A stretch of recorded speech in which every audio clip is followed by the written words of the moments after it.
पाकिस्तान के interior minister Mohsin Naqvi साहब, उन्होंने कहा कि ये जो ईरान की जंग बंदी थी ना, इसके अंदर भी पाकिस्तान का रोल था।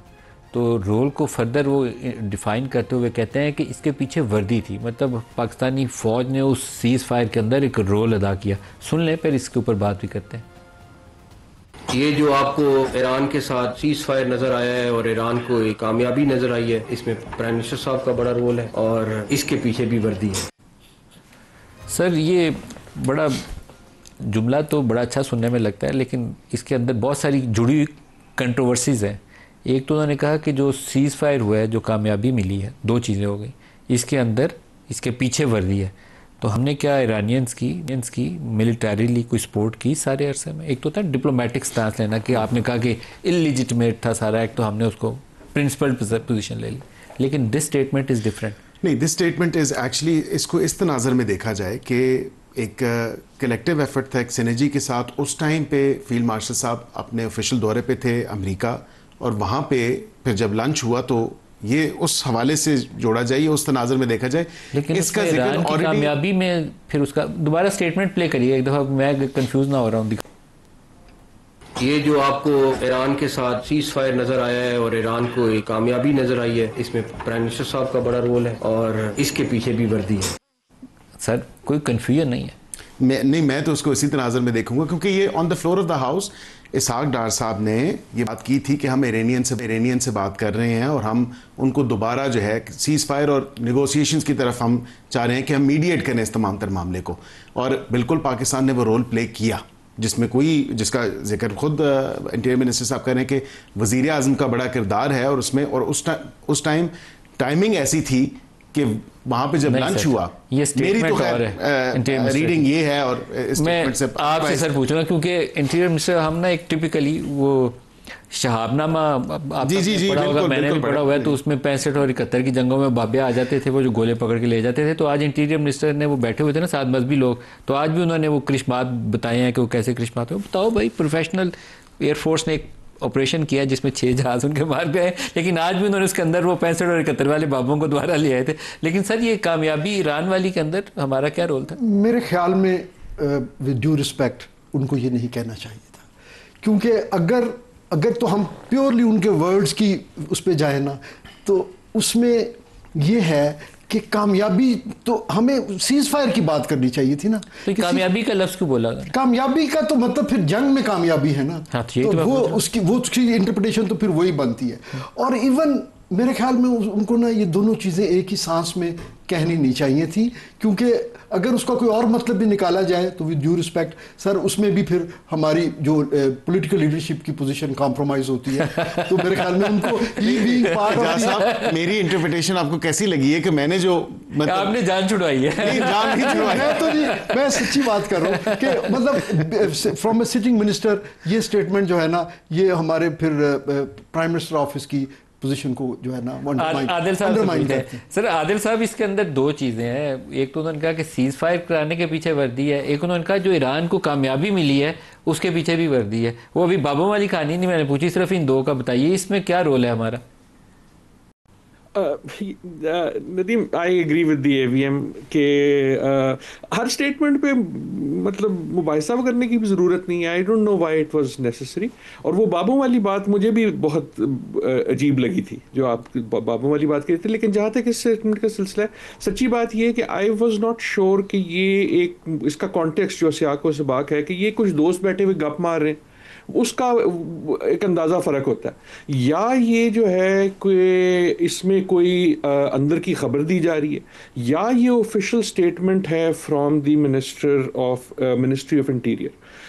आई सर्टनली होप कि ये तीसरी चीज़ नहीं है, क्योंकि that is a national position. वो अगर आनी है तो वो फॉरेन ऑफिस से आनी चाहिए। और ये ऑफिशियल स्टेटमेंट है हमारे इंटीरियर मिनिस्टर की while talking to the religious leaders. ये कैमरा के ऊपर है और ऑफ द रिकॉर्ड कोई गुफ्तगू नहीं है जिसे कोई रिकॉर्ड कर लाया है। हाँ बिल्कुल, लोग बैठे हुए हैं, लोग उसका, और that is why I agree जो एवीएम साहब कह रहे थे कि इसकी बहुत सी जहतें हो सकती हैं। लेकिन कामयाबी, अमेरिका तो कहता है कामयाबी नहीं हुई, हमने तहस नहस कर दिया। तो क्या हम उसको ओन कर रहे हैं? और दूसरा ये कि एक अगेन आपके साथ यूनिफॉर्म वाले लोग बैठे हुए हैं, यूनिफॉर्म वाले लोगों की ज़रा बात सुन लेनी चाहिए। जंग के दरमियान जो है ना, कामयाबी का इजहार नहीं करते। इसी प्रेस कॉन्फ्रेंस में जो उन्होंने इंडिया पाकिस्तान के बारे में भी जिक्र किया, जब जंग जारी होती है, जिस तरह क्रिकेट के मैच के बीच में नहीं कह देते कि मैं जीत गया, अभी मैच जारी है। और चाहे वो ईरान और अमेरिका की जंग हो, या ईरान और इजराइल और अमेरिका की जंग हो, या हमारे यहाँ भी पाकिस्तान और भारत की हो, this is an on going conflict.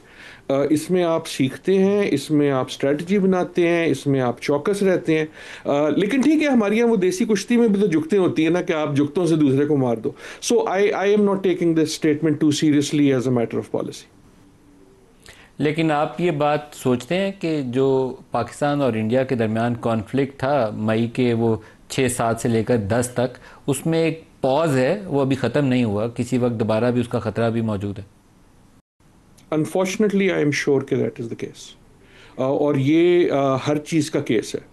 इस वक्त अब जितनी जंगें हो रही हैं, चाहे वो ईरान की हो, चाहे वो भारत पाकिस्तान की हो, चाहे वो यूक्रेन की हो, वो तमाम जारी एंड ऑन गोइंग हैं। And my view has been कि they are all part of a larger thing. ऐसा नहीं है कि कोई कंस्पिरेसी की मैं बात नहीं कर रहा, लेकिन जो मैं बसात की बात कर रहा था, ये उस बदलती हुई बसात की निशानियाँ हैं।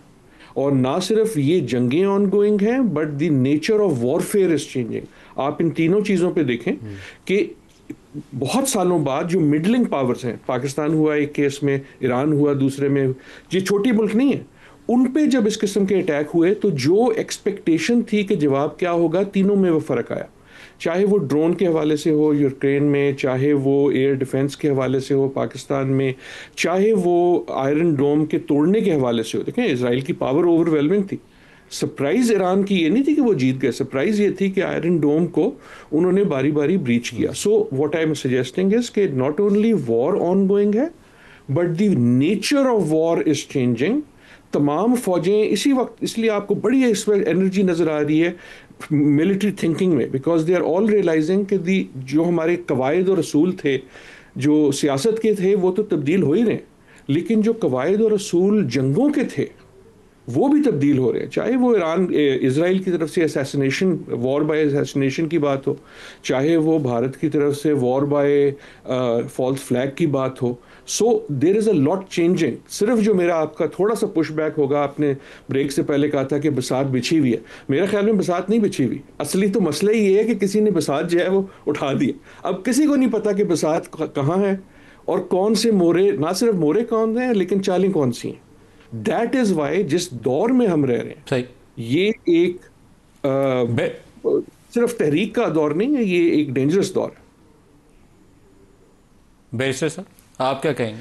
देखिए, बिल्कुल ये बात दुरुस्त है कि कन्वेंशनल वॉरफेयर से तो अब बात आगे बहुत चली गई है, और ये दुनिया पूरी में इसी तरह ही है कि अभी भी पाकिस्तान भारत की जंग देख लें, और वाक़तन डॉक्टर साहब ने बात दुरुस्त की कि जिस पे इतना नाज था इजराइल को कि वो कहता था कि आयरन डोम है हमारे पास, और बार बार ईरान की तरफ से जो रिस्पॉन्स गया उससे उसने आयरन डोम को बड़ा इफेक्ट किया। बिल्कुल इसी तरह इस तमाम तर मामले पे अब कन्वेंशनल वॉरफेयर से हट के आप उसमें देख रहे हैं, और ये he is absolutely right in saying कि एक ऑन गोइंग और कॉन्टिन्यूस चीज़ है जब तक, और पूरी दुनिया में, मतलब वो रशिया यूक्रेन को देख लें, पाकिस्तान इंडिया देख लें, जंग रिज्यूम हुई ना, तो उसमें तो नए तो जितने ये टैक्टिक्स हैं और स्ट्रेटजीज हैं और जो आपका वेपन सिस्टम है वो तो यूज़ होगा, लेकिन कन्वेंशनल वॉरफेयर भी आपकी होगी। आपका 2400 किलोमीटर का बॉर्डर जुड़ा हुआ है, इसराइल और ईरान की तरह 1000 किलोमीटर या 1000 मील दूर नहीं है वो है। लेकिन वो हमने देखे ना, इस दफ़ा भी 6-7 की रात को और उसके बाद फिर 9-10 को भी आप देखें तो कन्वेंशनल तो नहीं, आप देखें कि ड्रोन्स का इस्तेमाल पहली दफ़ा for the first time drones का इस्तेमाल हुआ। फिर उसके बाद आप देखें कि जिस तरह के एयर टू एयर तमाम तर मामला आपकी एयरफोर्स ने जिस तरह रिस्पॉन्ड किया, तो दोनों मुल्कों के मिसाइल जो थे वो पाकिस्तान ने 10 जगहों पे मारे हैं, उन्होंने 6-7 जगहों पे मारे हैं। इसका मतलब है कि दोनों के पास कैपेबिलिटी थी मारने की। लेकिन पाकिस्तान की कैपेसिटी और कैपेबिलिटी की तो आज दुनिया पूरी तारीफ कर रही है। पाकिस्तान का कमाल ये था कि जयशंकर साहब जहाज मार गए जिसके ऊपर उनको नाज था कि ये पाकिस्तान के मुकाबले में तो हम सुपर पावर है। उन जहाजों को जिसका आज उन्होंने एतराफ भी कर लिया आज की, अगर आप देखें। नहीं सर, उसको बाद में प्रोग्राम के बाद डिस्कस करेंगे। जी सर। नदीम साहब, एक गुजारिश। जी जी कहिए।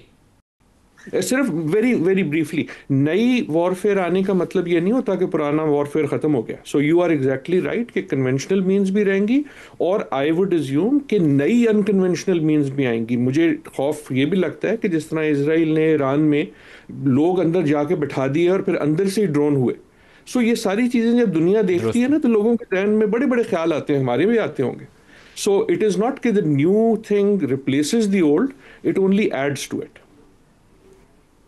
बिल्कुल सही है। मेरे ख्याल में एयर मार्शल साहब बिल्कुल लास्ट आपसे ले लूँ, अभी जो यूक्रेन ने अटैक किया था रशियन एक बेस के ऊपर, डॉक्टर आदिल साहब की बात से आगे बढ़ाऊंगा। मिसाइल अपने वो ड्रोन्स अंदर ले गए, उनकी बेस के ऊपर जाके उड़े पड़े हुए जहाज उन्होंने तबाह कर दिए। तो ये न्यू टैक्टिक्स हैं, न्यू टेक्निक्स हैं, तो हमें उसके लिए प्रिपेयर होना पड़ेगा। अगर अभी बादल मुंडला रहे हैं, अभी गए नहीं। डॉक्टर साहब ने सही कहा जी। देखिए, जो वेपन्स हैं या आर्सेनल होता है वो तो नोन होता है एक दूसरे को। वॉर में या कॉन्फ्लिक्ट में फतह उसको होती है जिसके टैक्टिक्स जो हैं या ऑपरेशनल जो स्ट्रेटजी होती है वो डिफरेंट हो।